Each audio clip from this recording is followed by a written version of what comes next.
Alors, qu'est-ce qui fait vraiment un bon chef de projet? On pense tout de suite au planning, au budget, mais en réalité, il y a une vision bien plus large, une sorte de standard mondial pour ce rôle. On va décortiquer ça ensemble en se basant sur la référence en la matière, le fameux guide PMBOK du Project Management Institute.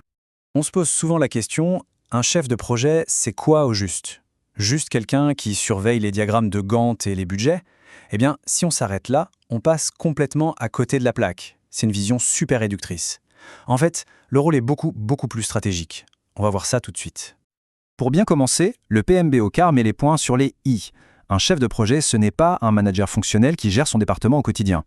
Ce n'est pas non plus un responsable des opérations qui fait tourner la machine. Non, sa mission est vraiment à part, c'est de prendre les rênes d'une initiative qui a un début et une fin, avec un but bien précis. Et surtout, de s'assurer que tout ce que l'équipe fait, eh bien, ça colle parfaitement avec la grande stratégie de l'entreprise. C'est ça la clé. Et là, on touche à quelque chose de fascinant, la sphère d'influence du chef de projet. Il faut imaginer que son terrain de jeu est immense. Ça va bien au-delà de sa propre équipe. Il doit jongler avec le projet lui-même, bien sûr, mais aussi avec la politique de l'entreprise. Il doit avoir un œil sur ce qui se passe dans son secteur d'activité et bien sûr, être top de sa propre discipline. En gros, c'est un peu un diplomate, un connecteur, qui fait le pont entre plein de mondes différents. D'accord, c'est complexe tout ça. Alors, comment on fait pour gérer tout ça? Le PMI a une réponse et elle est assez élégante. Ça s'appelle le triangle des talents ou le PMI Talent Triangle. C'est vraiment le modèle de base qui nous dit voilà les 3 compétences sur lesquelles tout repose. Ce fameux triangle, il a 3 côtés, 3 piliers qui ne peuvent pas exister l'un sans l'autre. Le premier, c'est le management de projets techniques. Ça, c'est la boîte à outils, les processus, la planification, en gros le comment on fait les choses. Le deuxième pilier, c'est le leadership. Et là, on ne parle pas de gérer des tâches, mais de guider, de motiver des gens. C'est le qui. Et enfin, le troisième côté, c'est le management stratégique. C'est la capacité à comprendre le business et à répondre à la question essentielle, le pourquoi de ce projet. Et justement, cette distinction entre gestion et leadership, elle est super importante. Gérer, c'est un peu maintenir l'ordre, faire en sorte que les trains arrivent à l'heure. On se concentre sur les systèmes, on demande comment et quand.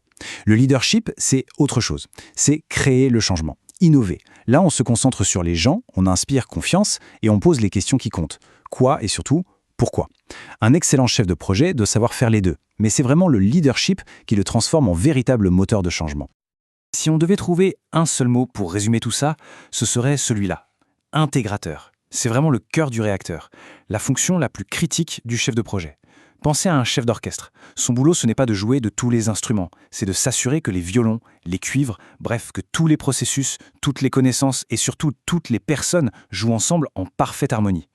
Et attention, ce boulot d'intégrateur, c'est tout sauf simple, parce qu'un projet, ce n'est pas comme monter un meuble avec une notice. C'est un organisme vivant, un système complexe, il y a des interactions dans tous les sens, des choses imprévues qui apparaissent, et le rôle de l'intégrateur, eh bien, c'est de naviguer là-dedans, dans ce brouillard, pour garder le cap et amener tout le monde à bon port.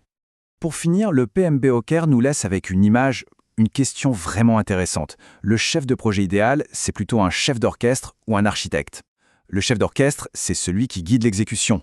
L'architecte, c'est celui qui dessine les plans, qui a la vision d'ensemble. Alors, lequel des deux? La réponse, en fait, c'est qu'un grand chef de projet doit être les deux. Et c'est justement cette double casquette qui rend ce métier à la fois si difficile et si absolument passionnant.